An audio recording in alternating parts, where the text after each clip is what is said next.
बच्चों, जब कभी किसी कंघे को बालों से रगड़ करके और छोटे-छोटे पेपर पीस के पास ले जाते हैं, तो हम देखते हैं कि वो छोटे-छोटे कागज़ के टुकड़े कंघे के पास आकर्षित हो जाते हैं। ये कंघे में आवेश होता है। आवेश विद्युत का एक कारक है। इस तरह से हम कह सकते हैं कि विद्युत ऊर्जा का वह रूप है जिसके कारण किसी वस्तु में हल्की वस्तुओं को आकर्षित करने का गुण उत्पन्न हो जाता है। विद्युत के मुख्य कारक घर्षण होता है। इसीलिए कंघे को बालों से रगड़ने पर उसमें विद्युत उत्पन्न होता है। विद्युत दो प्रकार के होते हैं। पहला स्थिर वैद्युत, इलेक्ट्रोस्टैटिक। स्थिर वैद्युत भौतिकी की वह शाखा है जिसमें स्थिर आवेश के गुणों तथा उससे संबंधित घटनाओं का अध्ययन किया जाता है। दूसरा धारा विद्युत। धारा विद्युत करंट इलेक्ट्रिसिटी भौतिकी की वह शाखा है जिसमें गतिमान आवेश तथा उससे संबंधित घटनाओं का अध्ययन किया जाता है। इस तरह से आज हम स्थिर वैद्युत के बारे में अध्ययन करेंगे। विद्युत का मुख्य कारक आवेश होता है, तो हम जानते हैं कि विद्युत आवेश क्या है। विद्युत आवेश वह मूलभूत भौतिक राशि है जो किसी वस्तु में विद्युत या उससे संबंधित घटनाएं उत्पन्न कर देती है। आवेश दो प्रकार के होते हैं और इन प्रकारों की खोज 1750 में अमेरिकी वैज्ञानिक बेंजामिन फ्रैंकलिन ने की थी। इस आवेश को इलेक्ट्रोस्कोप के द्वारा मापा जा सकता है। आवेश का पहला प्रकार धन आवेश है, जिसे पॉजिटिव चार्ज कहते हैं। पॉजिटिव चार्ज है क्या? जब किसी कांच की छड़ को रेशम के कपड़े से रगड़ा जाता है तो कांच की छड़ में उत्पन्न आवेश धन आवेश कहलाता है। वस्तु में धन आवेश मुक्त इलेक्ट्रॉनों के निर्गत होने के कारण होता है। धनावेशित वस्तु का द्रव्यमान इलेक्ट्रॉन के निर्गत होने के कारण घटता जाता है। दूसरा प्रकार है ऋणावेशित ऋणावेश निगेटिव चार्ज। जब एवोनाइट की छड़ को ऊनी कपड़े या बिल्ली की खाल से रगड़ने पर एवोनाइट की छड़ में उत्पन्न आवेश को ऋणावेश कहते हैं।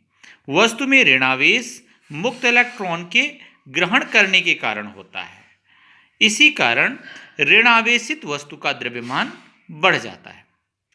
आवेश के मात्रक।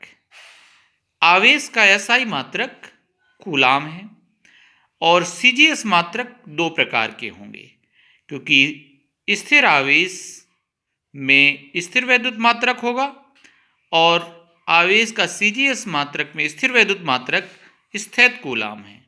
जबकि गतिमान आवेश चुंबकत्व उत्पन्न करता है, इसलिए इसका विद्युत चुंबकीय मात्रक इलेक्ट्रोमैग्नेटिक यूनिट एफ कूलाम है। आइए इन मात्रकों में संबंध देखते हैं। एक coulomb is equal to 3 into 10⁹ स्थैतिक कूलाम, जबकि एक F coulomb is equal to 3 into 10⁻10 स्थैतिक कूलाम। अब इन दोनों में रिलेशन देखेंगे। एक coulomb is equal to 1/10 F coulomb. बीमीय सूत्र, dimensional formula m0 l0 t a। यहाँ पर t समय है और a विद्युत धारा का मात्रक एम्पियर है। इस प्रकार से आवेश के बारे में हमने जाना। आइए किसी वस्तु में आवेश कैसे उत्पन्न होता है इसके बारे में अध्ययन करते हैं, जिसे हम बोलेंगे आवेश उत्पत्ति का इलेक्ट्रॉनिक सिद्धांत, इलेक्ट्रॉनिक प्रिंसिपल ऑफ चार्जिंग। आप लोग सभी जानते हो कि प्रत्येक पदार्थ अणुओं से मिलकर बने होते हैं। अणु परमाणुओं से मिलकर बने होते हैं। परमाणु के केंद्र में नाभिक होता है और नाभिक में अनावेशित कण न्यूट्रॉन तथा धनावेशित कण प्रोटॉन होता है और नाभिक के चारों ओर की कक्षाओं में ऋणावेशित कण इलेक्ट्रॉन चक्कर लगाते रहते हैं, जिसमें उदासीन अवस्था में इलेक्ट्रॉनों की संख्या प्रोटॉनों की संख्या के बराबर होती है तथा प्रत्येक इलेक्ट्रॉन का आवेश प्रोटॉन के आवेश के बराबर होता है।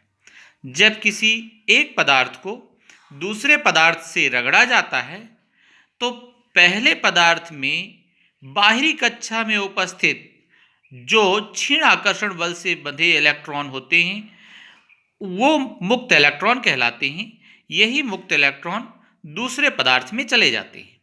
जिस पदार्थ में ये मुक्त इलेक्ट्रॉन पहुंचते हैं उसे हम ऋणावेशित पदार्थ कहते हैं और जो पदार्थ इन मुक्त इलेक्ट्रॉनों को निर्गत करता है या परित्याग करता है उसे हम धनावेशित वस्तु या धनावेशित पदार्थ कहते हैं। यही इलेक्ट्रॉनिक उत्पत्ति का सिद्धांत है।